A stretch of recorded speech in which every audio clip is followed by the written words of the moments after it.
All right, so this is our very exciting Biology 11 Big Ideas Workshop exit interview with Bryn. And today, Bryn will walk us through final portfolio piece. And we'll do a little bit of reflection on it and chatting about it and a little self-assessment at the end. So take it away, Bryn. You can share your screen. Okay. And it's going to work twice in a row, even better.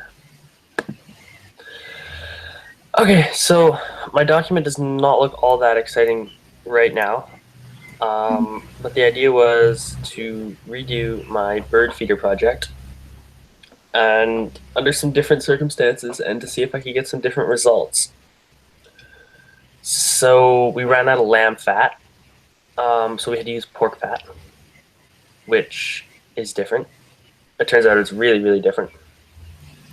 And can you outline like some of the differences for that? Because that's new to me. Like I've never experimented with those. Well, I've got some pictures down here. I can actually show you the other pictures. And you can see this fat right here. This is really white. Yeah. It's really clear. It doesn't have a lot of color. This is lamb fat. And then if I scroll down to my second part, you can see this stuff went really brown and golden. Oh, yeah. See, it's the same color at the start, but it went like really dark and it fried up and kind of like caramelized, which was cool. So what are some reasons for the differences, do you think? I'm not sure. I was really tempted to Google the chemical compounds and see how they are different. Yeah. Maybe I will add something about that too. Could be cool, yeah. I mean, because one was like, you could look at like words like viscosity to help describe, right? So like which one was more thick, even upon boiling it down, which one was more like the clarity versus the opaqueness, right? Like you can start to bring in a few like describing words like that just to add a little more depth to that observation would be really cool. Yeah, I could do some work and put some time into that and see how they're different. And it's weird. This stuff, I think it took a little longer too.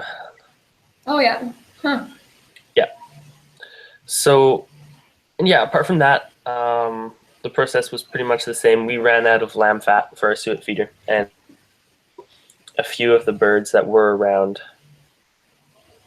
eating from it, like a flicker. We had a flicker here. It wasn't around for about a week because we had no suet. And we put suet out, or I did.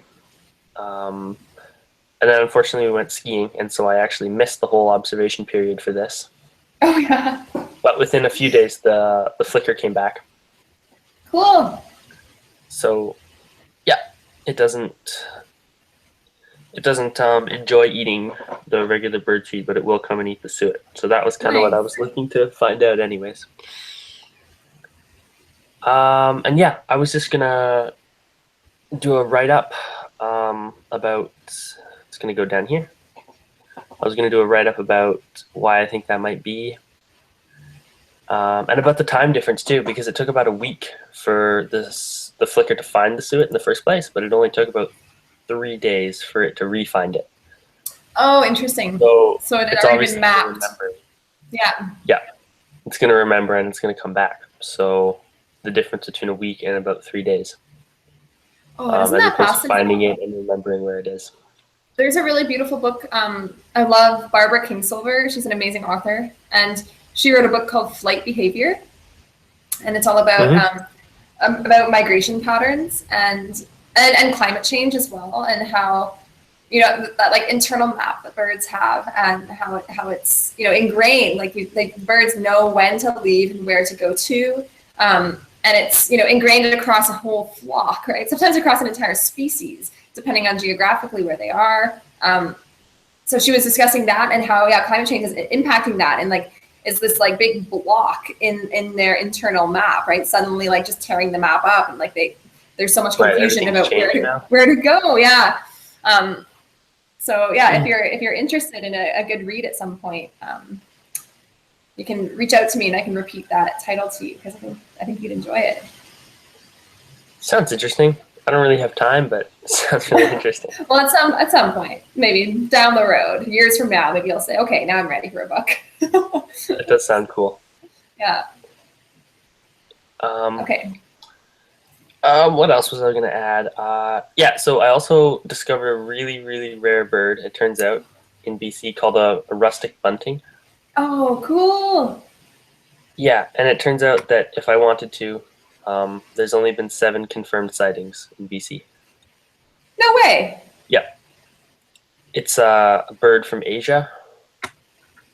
Kind of like, yeah, like up into Russia.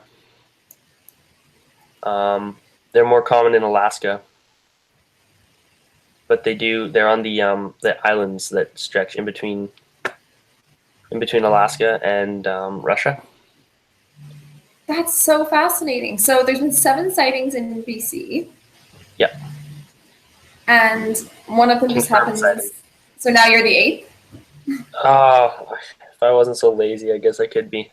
I have to go and get a picture of it and send it to someone. Oh, yeah. Yeah. That's really cool, Bryn. Congratulations. Yeah, I thought it was awesome. Your first medal in your ornithology resume. Yeah. Yeah, I mean, like a super rare bird. It was really cool. And it was on the suet feeder too. So No way. Oh, that's so refreshing because yeah, it seems like a lot of you guys were seeing kind of like the same birds too, right? So it's nice to hear about something new. Well, I guess your flicker was kind of cool too. yeah, but it had been around before. This is brand new. Yeah, This this is brand new. Nice. is super interesting. Wow. And did you see it once, or maybe I'll read about it more in your project? I did see it once, and I haven't seen it again. Okay. But yeah, it turns out it's a vagrant bird. They just kind of cruise around solo, I guess, and yeah, super cool. Amazing. Huh. I said my mom saw it, and then we were trying to find it and trying to find it and trying to find it, and then we figured it must be one of those. Wow. That's really neat. Yeah, we identified it using the Western bird book, I guess. Oh, cool. Yeah. So yeah, that was That's one. Hmm? Oh, go ahead. Go ahead. That was an exciting. I was super exciting. Like new bird for once. It's great. Oh, I love it. I was gonna say that's one thing that I'm gonna be really excited to head back to BC for is, like it's really amazing down here being in a different biome and learning about all the different species, but there's something super comforting in like being surrounded by species that I know, and I have all my bird books right by my window, and I have, I'm so much more in a rhythm up there of being able to identify things like just off the top of my head, or like look things up if I need to. Whereas down here, like so many species are brand new to me that I don't even know where to begin. Yeah. There's so many birds. It's just like you can't identify. Oh my gosh, yeah, it takes a long. I mean, my parents are both really big birders, so it's fun that I get to chat with them a lot about it. But yeah, it takes a long time because you're like, okay, this bird has a little bit of blue on it, and you start to look in the bird book under like songbirds with blue, and there's like 500 different types. So yeah, it's a whole different game down here. Cool. Okay, so you're gonna add in a little more in your discussion, you said. I'm going to add a discussion. Yeah, I don't have a discussion yet. But yeah, that's going to go in as soon as possible. Awesome. And then we're going to add a little bit of some hypothesizing as to perhaps what maybe was behind the chemical makeup of the 2 different fats that resulted in them looking so differently. Yeah, I'm going to check out the difference between pork fat and lamb fat.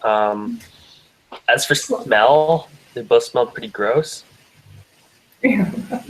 Like I said, good on you. Made my kitchen smell like bad Chinese food. So yeah, the things we do for the birds. Yeah, I'm kind of tempted to do it on the barbecue next time. Oh, not a bad idea. Or just light a fire in the backyard and just let her melt the suet back there, or melt the fat. But yeah, it's cool. It's just and another thing that I think I mentioned before, though, is that the chickadees and the dark-eyed juncos, they also eat the suet, but they don't eat the suet. They just pick this stuff out. So I think I have an example of a hardened block here. Yeah. So what happens is all this stuff sinks to the bottom, and then you've got seeds here and fat here, and you can see they're just eating the seeds. But the flicker, we've noticed, is the one who actually eats the fat. Interesting. Yeah, so I'm not sure if the bunting eats the fat or not. Oh, and another cool thing is we read that they're commonly found in flocks of dark-eyed juncos, and that's exactly what ours is. It's with the juncos. Cool. Yeah, so I guess it just kind of hangs out with them, and they adopted it or something. Oh, that's fascinating. And what was like a defining characteristic that led you to discover or properly identify it? Well, we just kind of looked at what looks similar to it, like similar markings. It's got a brown collar around its neck. The chest is white, and it's got a distinctive brown collar, and it's also got a stripe, a white stripe above its eye running down the side of its neck. Also, when we Googled it, the picture for not a real picture, kind of like a picture in a bird book. Yeah, the sketch. It was the exact same as the. Oh wow. As the one in the bird book, so. That's pretty satisfying, eh? For getting properly identifying something. There's like. Yeah. It's always a good feeling when you're like, I figured it out. Yeah, definitely. I'm pretty sure it's a rustic bunting. Wow, I love that. Okay, well, let's pop into your, well, if you're done sharing pieces of this, because I'll go through it in depth once it's submitted to the Moodle course. But if you're ready, we can pop into the reflection document and start taking just a couple little notes, and you can share with me some of the solo reflection that you had in part A. Okay. Oh, sorry, part A.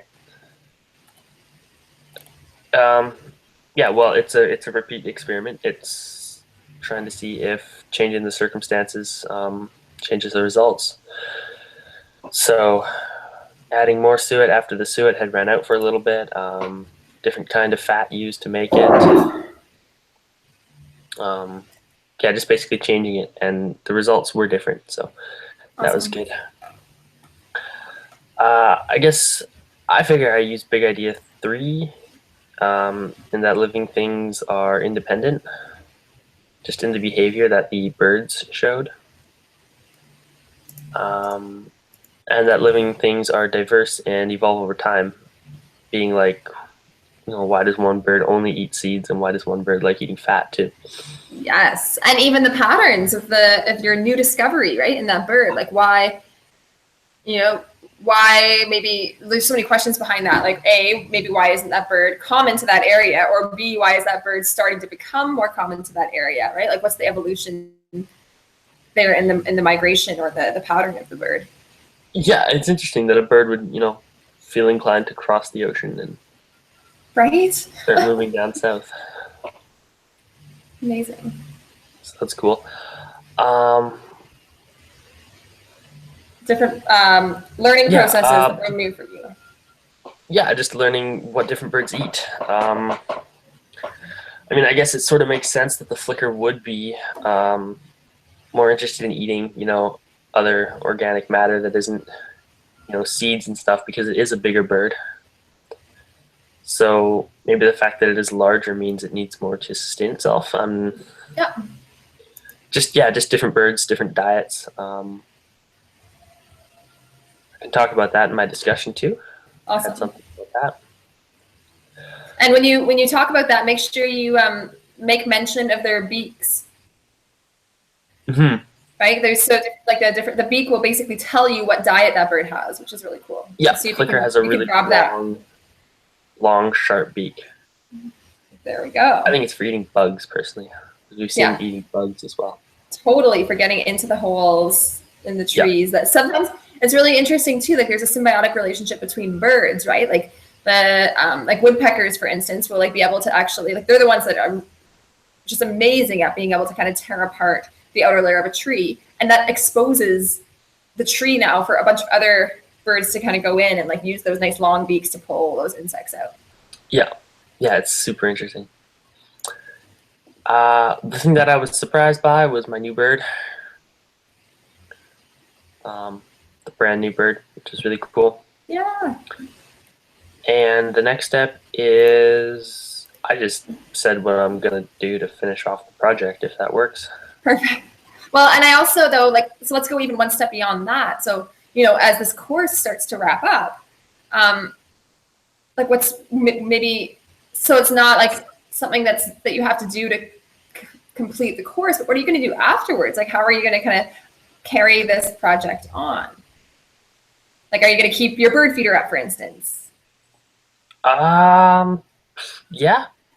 I don't see any reason why not to. I'll just actually, now that I think about it, if I keep getting my mom to buy meat, then we can keep making suet. Yeah, cool. So I can be like, I'm gonna keep my bird feeder up, but you have to keep me supplied with meat. So awesome. Yeah, I think that's a great idea. And then you can like, yeah, start to get, you know, maybe add more birds to your repertoire of ones that you're able to recognize. And, yeah. Yeah, and we'll see what winter and spring have. Oh, we're coming up to such an exciting birding time. The transition between winter and spring, it's just amazing, right? All the birds. We're gonna see what fat-loving birds are gonna be in the spring, I guess. Yeah. Oh, that's so awesome. Okay, cool. So this next little section then, I just want you to capture a few words about sort of what was important to you about this one project, as opposed, like, why did you choose this one project to highlight in your portfolio? You know, you had a choice of, there were 7 others pretty much that you could have done, but you chose to do this one. So let's capture a few words of why. Well, this was not my first choice. I would have liked to do a few other ones more than this one, but time-wise and for just simplicity and how easy and close it is to my location, I decided to do this one. Okay. This one makes the most sense. Yeah, basically. Okay, but you still got into it. You still seemed like it was up your alley of interests. Oh, yeah, no, it's not a drag or anything. It's just... and then it says here, what notable observations do I have for you? So I definitely, like, yeah, I could see that too, that this wasn't your first choice, but I love hearing your passion around it. Like how you started the conversation today. I wasn't even recording and you were like, I have really exciting news. And I had to like stop you, you know, like, okay, let's wait so we can get another recording. That's awesome. That's essentially why I teach. Like I love when suddenly like you are like, you know, yearning, like you're teaching yourself, right? Or you're like discovering all these things on your own and you're looking them up and you're identifying them. And, yeah. So I really appreciate that, like that path that you've gone through in this project, from like the creation of the suet to like identifying new birds. I mean, it's hard not to get excited.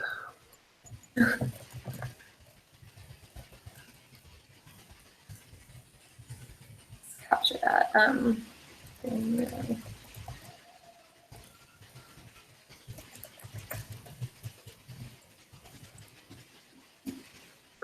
Thank you. You're welcome. And we kind of already talked about the big ideas. So this bit, we actually don't have to talk about any of the questions, but for the self-assessment, what I like to do, Bryn, is invite you into self-assessment for this project. And the way that I do it is I want us to come up with some categories. Mm-hmm. And these are like totally wide open. So it could be anything from like, you know, fun factor to like new discoveries to challenge to content organization, whatever you want. So think for a few minutes, and it can be based off of, remember as a group we created a rubric going into this project. So that was that what had things like fun factor, and we can even open it up if you'd like, or you can kind of just go off the top of your head now of what you want to be assessing yourself off of.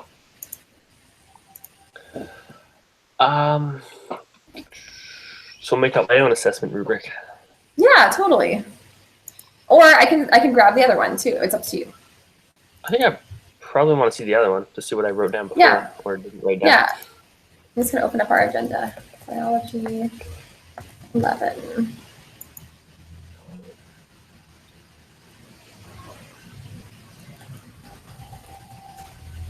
Agenda.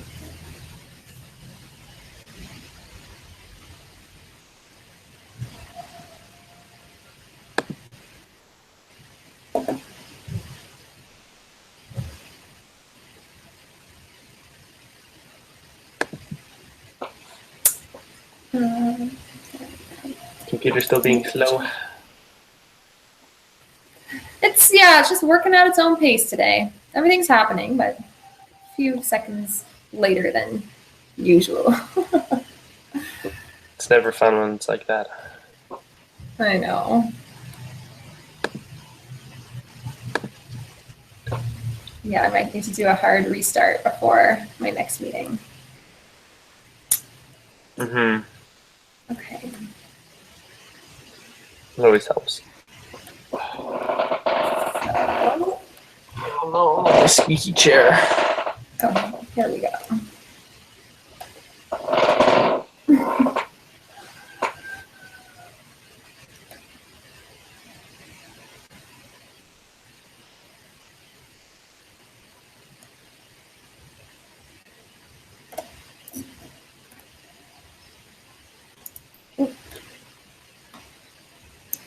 Oh yeah, this one's good. This one's good. Let's use it. Copy. This identification. This new one that this self-assessment one that we did as a group.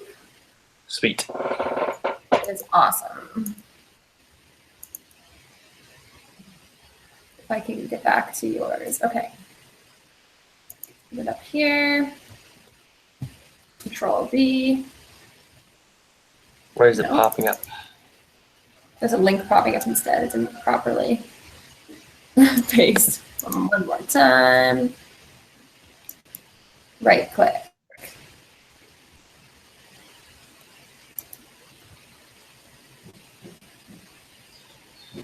Come on, computer.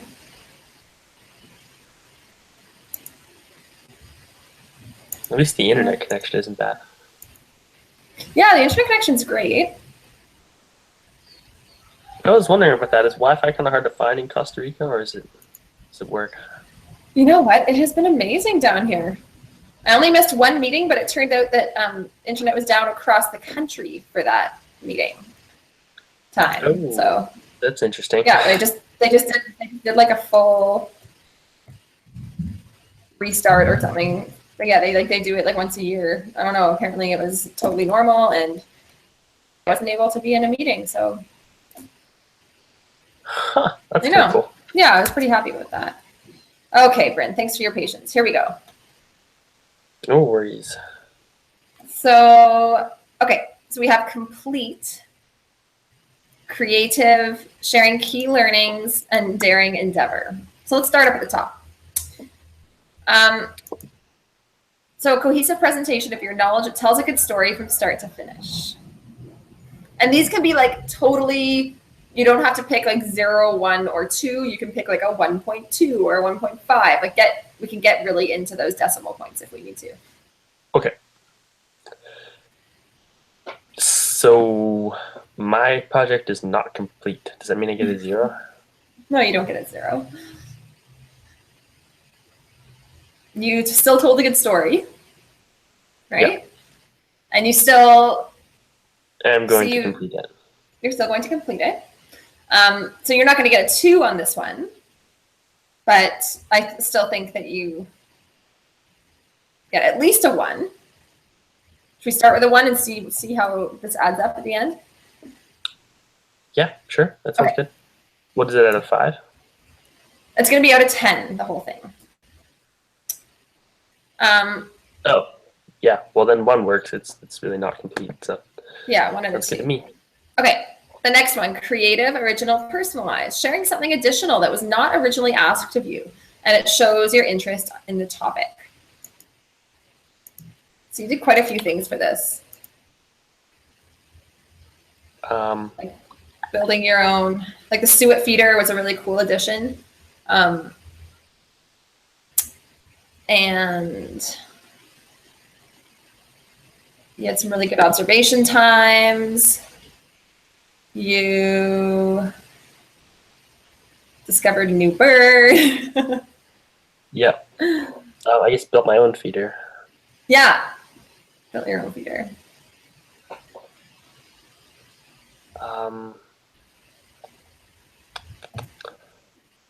You had 2 for that one. Sounds good. Okay, next one, shared key learnings and related it to the big ideas. So somehow you were able to expand your biological knowledge of the subject and expand your vocabulary, coming up with a few new words.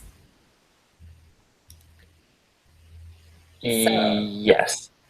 Okay, so examples then. Yeah, well, I had no idea what Sue was. Oh, cool. Wow. Yeah, I had no idea. Absolutely no idea what that was. I guess the new bird counts too. Yeah. And I suppose I did learn about the difference between the 2 types of fat. Yeah. Might count as well. And what about in your identification? Like, were you learning how to use field guides? I feel like you already knew that. But were you maybe learning more about like the taxonomy? Because I know that you were really good in your write-up of like including the kingdom, phylum, class, order, family, genus, species. Like, so were you able to have some reflections around things that were similar between birds, but things that were different in the taxonomical ranking? I don't think I did. I only looked at 2 types of birds. But if I'm supposed to dig deeper in my final project, maybe I will compare all 4 birds. The 2 in my other one and the 2 I'm going to do in this one. That'd be a good idea to plug that information in. Oh, I forgot. I also have a sparrow. A sparrow? I have a sparrow. Yep. Yay. Awesome.